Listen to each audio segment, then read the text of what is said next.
शहरजाद ने कहा कि बहुत कहानियां आती हैं। यह कहकर उसने सिंदबाद जहाजी की कहानी शुरू कर दी। उसने कहा कि इसी खलीफा हारून रशीद के शासनकाल में एक गरीब मजदूर रहता था जिसका नाम हिंदबाद था। एक दिन जब बहुत गर्मी पड़ रही थी, वह एक भारी बोझा उठाकर शहर के एक भाग से दूसरे भाग में जा रहा था। रास्ते में थक कर उसने एक गली में, जिसमें गुलाब जल का छिड़काव किया हुआ था और जहां ठंडी हवा आ रही थी, उतारा और एक बड़े से घर की दीवार के साए में सुस्ताने के लिए बैठ गया। उस घर से इत्र, फुलेल और नाना प्रकार की अन्य सुगंधियां आ रही थीं।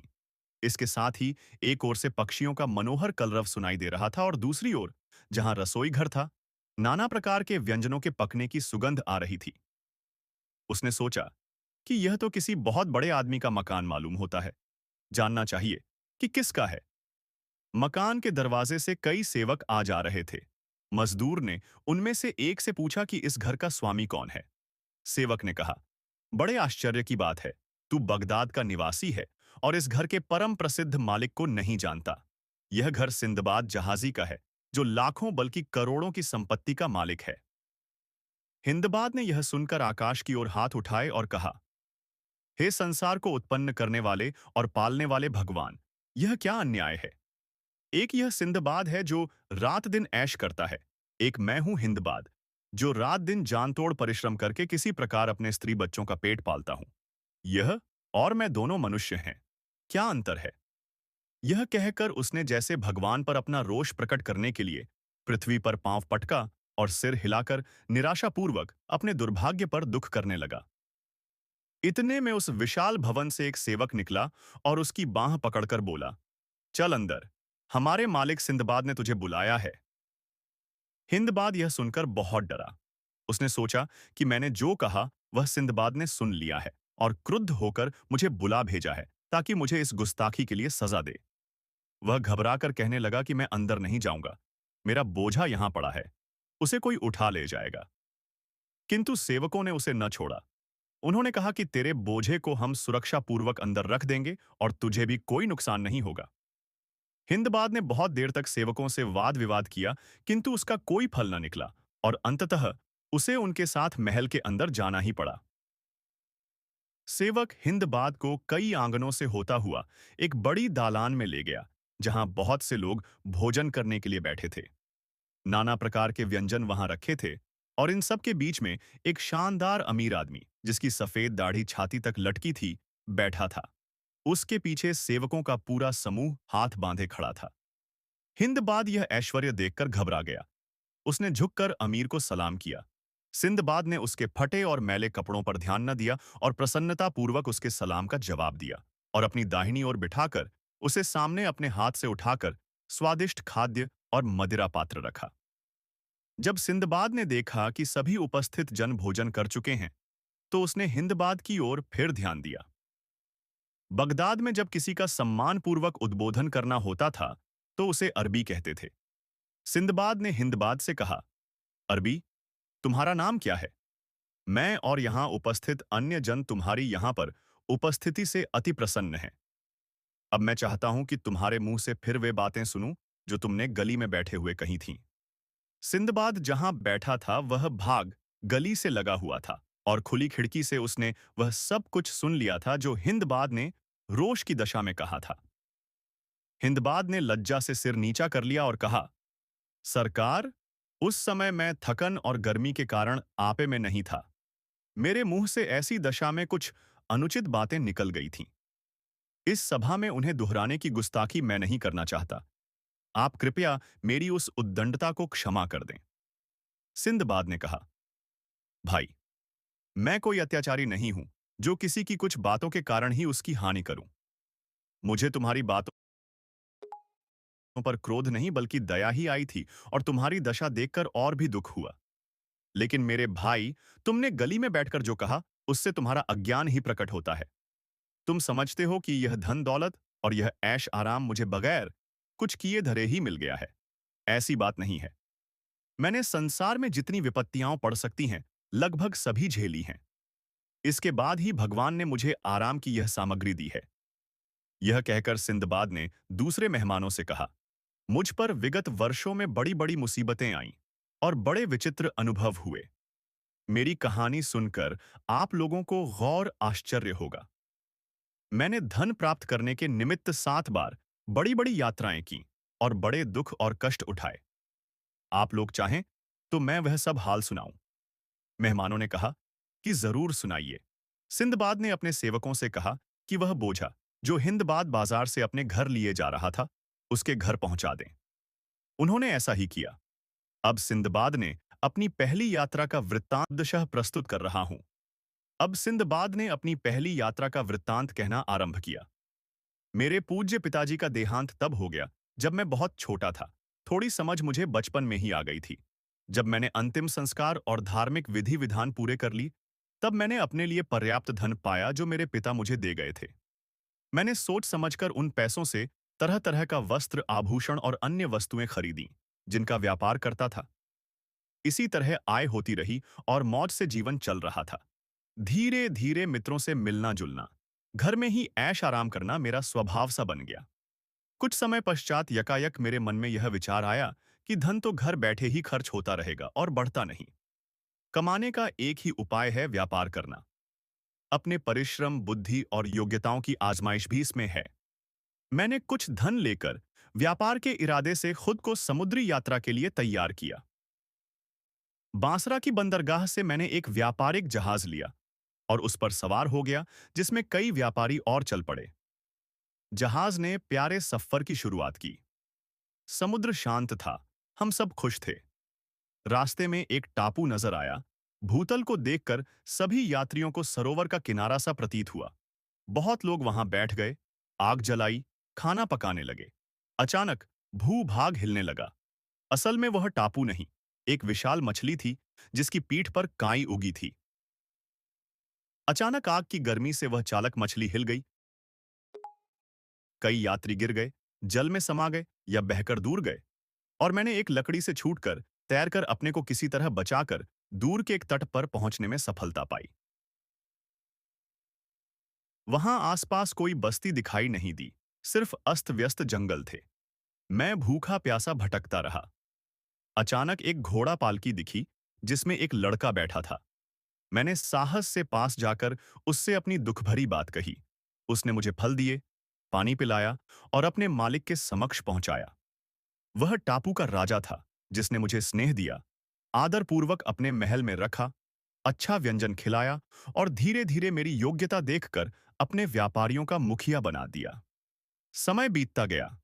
एक बार उस टापू के राजा ने मुझे कीमती उपहार देकर अपने महल से विदा किया और एक व्यापारिक जहाज पर बिठाया, जिससे मैं आखिरकार बगदाद लौट आया। मित्रों, पहली यात्रा में मुझ पर जो विपत्तियां पड़ी थीं, उनके कारण मैंने निश्चय कर लिया था कि अब व्यापार यात्रा न करूंगा और अपने नगर में सुख से रहूंगा। किंतु निष्क्रियता मुझे खलने लगी, यहां तक कि मैं बेचैन हो गया और फिर इरादा किया कि नई यात्रा करूं और नए देशों और नदियों, पहाड़ों आदि को देखूं। अतएव मैंने भांति-भांति की व्यापारिक वस्तुएं मोल लीं और अपने विश्वास के व्यापारियों के साथ व्यापार यात्रा का कार्यक्रम बनाया। हम लोग एक जहाज पर सवार हुए और भगवान का नाम लेकर कप्तान ने जहाज का लंगर उठा लिया और जहाज पर चल पड़ा। हम लोग कई देशों और द्वीपों में गए और हर जगह क्रय विक्रय किया। फिर एक दिन हमारा जहाज एक हरे भरे द्वीप के तट से आ लगा। उस द्वीप में सुंदर और मीठे फलों के बहुत से वृक्ष थे। हम लोग उस द्वीप पर सैर के लिए उतर गए, किंतु वह द्वीप बिल्कुल उजाड़ था, यानी वहां किसी मनुष्य का नामो निशान भी नहीं था, बल्कि कोई पक्षी भी दिखाई नहीं देता था। मेरे साथी पेड़ों से फल तोड़ने लगे, लेकिन मैंने एक सोते के किनारे बैठकर खाना निकाला और खाया और उसके साथ शराब पी। शराब कुछ अधिक हो गई और मैं सो गया, तो बहुत समय तक सोता ही रहा। जब आंख खुली तो देखा कि मेरा कोई साथी वहां नहीं है और हमारा जहाज भी पाल उड़ाता हुआ समुद्र में आगे जा रहा है। कुछ ही क्षणों में जहाज मेरी आंखों से ओझल हो गया। अब मेरे लिए चिंता का कोई उपाय न रह गया। मैं बहुत देर तक वहां बैठा सोचता रहा, फिर वहां के विकट जंगलों में घूमने लगा। शायद कोई नाव या मनुष्य मिल जाए। अचानक मैंने बहुत दूर एक सफेद सा चमकता हुआ गोला देखा। पास जाकर देखा तो वह एक विशाल पक्षी रुक का अंडा था। मैं उसी के पास बैठ गया। क्षण भर बाद आकाश में बहुत अंधेरा छा गया और एक बहुत बड़ा पक्षी उड़ता हुआ आया। वह रुक का पक्षी था। उसने अंडे पर बैठना चाहा। मैं डर के मारे पीछे हट गया। अचानक दिमाग में एक युक्ति आई और मैंने अपनी पगड़ी खोलकर उसके दोनों पैरों में बांध दी। जब वह उड़ चला तो मुझे भी अपने साथ ले उड़ा और पहाड़ की चोटी पर लाकर छोड़ दिया। यहां नीचे मैंने देखा हीरों से भरी घाटी थी और वहां बहुत से भयंकर सांप और अजगर इधर उधर घूम रहे थे। वहां मुझे भय तो बहुत लगा, पर हिम्मत नहीं खोई। अचानक ऊपर से बहुत से मांस के टुकड़े गिरने लगे। यहाँ के व्यापारी ऐसी हीरों भरी घाटी में मांस फेंकते हैं। हीरे चिपक कर मांस के साथ आ जाते हैं और चील गिद्ध वे मांस उठा लाते हैं। मैंने भी यही जुगत अपनाई। एक बड़ा टुकड़ा मांस में लपेटा। हीरों से सना और चील जब वह टुकड़ा उठा ले गई तो मैं भी उसमें लिपटकर ऊपर उठा लिया गया। इस तरह कठिनाई से खजाना मिल गया। कुछ दिनों बाद व्यापारियों के जहाज की मदद से मैं बसरा और वहां से बगदाद लौट आया। मेरी दूसरी सागर यात्रा का वृत्तांत समाप्त करने के बाद मैंने हिंदबाद को 400 दीनारें देकर विदा किया और कहा कि कल इसी समय आना, तुम्हें तीसरी सागर यात्रा की बात बताऊंगा। सिंदबाद ने कहा, जब मैं पिछली 2 यात्राओं के कष्ट और संकट भूल गया तो मैंने तीसरी यात्रा की तैयारी शुरू कर दी। मैंने बगदाद से व्यापार की वस्तुएं लीं और कुछ व्यापारियों के साथ बसरा के बंदरगाह पर जाकर एक जहाज पर सवार हुआ। हमारा जहाज कई द्वीपों में गया, जहां व्यापार करके हम लोगों ने अच्छा लाभ कमाया। किंतु एक दिन हमारा जहाज तूफान में फंस गया। इसके कारण हम लोग सीधे मार्ग से भटक गए। अंत में एक द्वीप के पास जाकर जहाज ने लंगर डाल दिया और पाल खोल डाले। कप्तान ने ध्यान देकर द्वीप को देखा तो उसकी आंखों में आंसू बहने लगे। हमने इसका कारण पूछा तो उसने कहा कि अब हम लोगों का भगवान ही रक्षक है, क्योंकि इस द्वीप के समीप ही जंगली लोगों के द्वीप हैं। उनके शरीर पर लाल बाल होते हैं। इन वनवासियों से भटके हुए जंगली लोग या राक्षस हम पर हमला कर सकते हैं। हमने अपने जहाज पर बंदूकें और हथियार रखे। हम सब सावधान थे। मैंने उस द्वीप के आसपास बड़ी सतर्कता से देखा। वहां कुछ अजीब जीव जंतु घूमते हुए दिखे। कई बड़े बड़े सांप हमारे जहाज के नीचे से गुजर रहे थे। हमें बहुत भय लगा। अचानक कुछ आदिवासी वनवासी जहाज के पास आ गए। वे बहुत भयंकर लगते थे। उनके बाल लाल लाल थे। उनके हाथों में भाले और तीर थे। हमें शत्रु मानकर वे हम पर हमला करने लगे। हमारे सैनिकों ने हथियार से उनकी रक्षा की। उस द्वीप पर हम कुछ दिन ठहरे और खजाना इकट्ठा किया। अंत में जब हर खतरा टल गया तो हम जहाज से उड़े और बगदाद लौट आए। सिंदबाद ने कहा, कुछ दिन आराम से रहने के बाद मैं पिछले कष्ट और दुख भूल गया था और फिर यह सूझी कि और धन कमाया जाए तथा संसार की विचित्रताएं और देखी जाएंगी। मैंने चौथी यात्रा की तैयारी की और अपने देश की वे वस्तुएं जिनकी विदेशों में मांग है प्रचुर मात्रा में खरीदी। फिर मैं माल लेकर फारस की ओर चला। वहां के कई नगरों में व्यापार करता हुआ मैं एक बंदरगाह पर पहुंचा और व्यापार किया। एक दिन हमारा जहाज तूफान में फंस गया। कप्तान ने जहाज को संभालने का बहुत प्रयत्न किया, किंतु संभाल ना सका। जहाज समुद्र की तह से ऊपर उठी, पानी में डूबी एक चट्टान से टकराकर चूर चूर हो गया। कई लोग तो वहीं डूब गए, किंतु मैं और कुछ अन्य व्यापारी टूटे तख्तों के सहारे किसी प्रकार तट पर आ लगे। हम लोग एक द्वीप में आ गए थे। इधर उधर घूमकर हमने पेड़ों के फल तोड़े ताड़े और अपनी भूख मिटाई। फिर हम समुद्र तट पर आकर लेट गए और अपने दुर्भाग्य को कोसने लगे। किंतु इससे क्या होना था? हमें नींद आ गई और रात भर गहरी नींद में सोते रहे। सवेरे उठकर फिर द्वीप में घूमने और फल आदि इकट्ठा करने लगे। अचानक काले रंग के आदमियों की एक बड़ी भीड़ ने हमें घेर लिया। उन्होंने हमारे गले में रस्सियां बांध दी और भेड़ बकरियों की भांति हमें हाँ हाँ कर बहुत दूर पर बसे अपने गांव में ले गए। फिर उन्होंने हमारे सामने एक खाद्य पदार्थ रखा और इशारे से कहा कि इसे खाओ। मेरे साथी बगैर कुछ सोचे समझे उसे पेट भर खा गए और तुरंत ही नशे में मतवाले हो गए। मैंने वह चीज बहुत कम खाई और काले लोगों की हरकतों को ध्यान से देखने लगा। मेरे साथी तो कुछ न समझ सके, लेकिन मैंने सावधानी से अपने लिए रास्ता खोजा। कुछ दिन बाद उनसे मैं छिपकर वहां से भाग निकला और समुद्र तट पर आ गया। वहां एक नाव मिली जिससे मैं सवार हो गया और बहुत जोखिम के बाद किसी बंदरगाह तक पहुंच बना पाया। फिर वहां से चलते हुए मैं कई द्वीपों, नगरों में गया। वहां व्यापार करता रहा और अपने लिए खूब धन कमाया। अंततः बगदाद लौटा तो मैंने खूब दान धर्म किया, कई मस्जिदें बनवाई। ऐसे ही आनंदपूर्वक जीवन बिताने लगा। यह बताकर सिंदबाद ने हिंदबाद को 400 दीनार देकर कहा कि अगले दिन फिर आना रहा हूं। सिंदबाद ने कहा कि मेरी विचित्र दशा थी।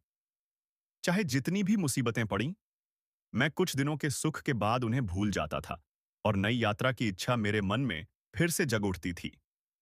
इस बार भी ऐसा ही हुआ। मैंने अपनी इच्छानुसार यात्रा करने का विचार किया। इस बार मैं और मेरे कुछ साथी एक बड़े जहाज पर सवार हुए और समुद्र की ओर निकल पड़े। यात्रा के दौरान हमने एक हरे भरे द्वीप पर पहुंचे, जहां बहुत सारे सुंदर पेड़ और पौधे थे। मैंने अपने साथियों को चेतावनी दी कि वे ध्यान रखें, यहाँ की वस्तुओं को छेड़ो मत, क्योंकि यहाँ कुछ खतरनाक रहस्य छिपे हो सकते हैं।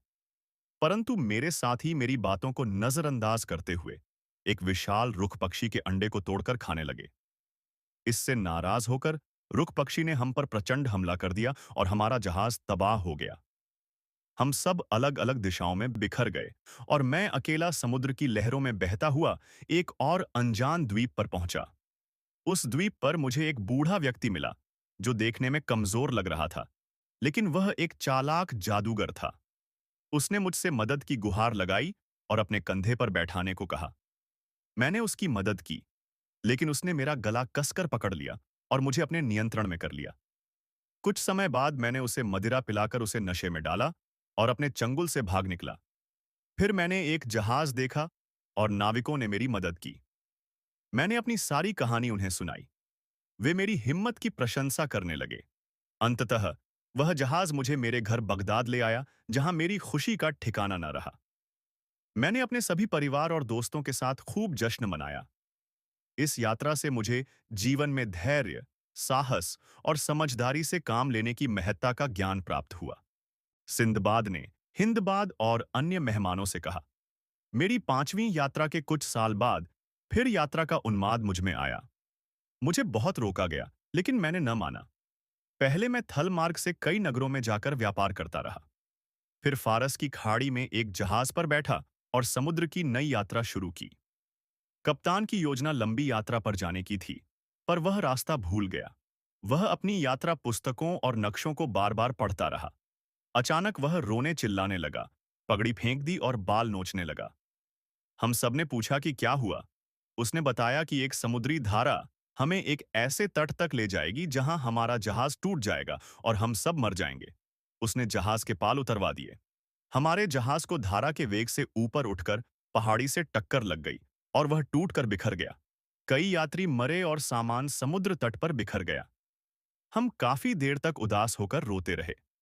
वहां नजदीक कई जहाजों के टुकड़े और मानव कंकाल थे। हमारा समूह एक पहाड़ी पर चढ़ गया, जहां बिल्लौर और लाल पत्थरों की खदानें थीं। पास मिली एक गुफा के अंदर बहुत सी नदियां मिलती थीं। वहां रह रहे लोगों ने हमें खाना और पानी दिया। मैंने उन्हें अपनी यात्रा का पूरा हाल बताया। वे बहुत आश्चर्यचकित हुए और हमें अपने बादशाह के पास ले गए। राजा ने हमारी बात सुनी और तय किया कि मेरी कहानी सोने के पानी से लिख दी जाए, ताकि वह इतिहास का हिस्सा बन जाए। अब मैं आप लोगों को अपनी 7वीं और आखिरी यात्रा की कहानी सुनाऊंगा। सिंदबाद ने हिंदबाद को 400 दीनार देने के बाद अगले दिन फिर आने को कहा और प्रस्तुत करता हूं। सिंदबाद ने कहा, मैंने दृढ़ निश्चय किया था कि अब कभी जल यात्रा नहीं करूंगा।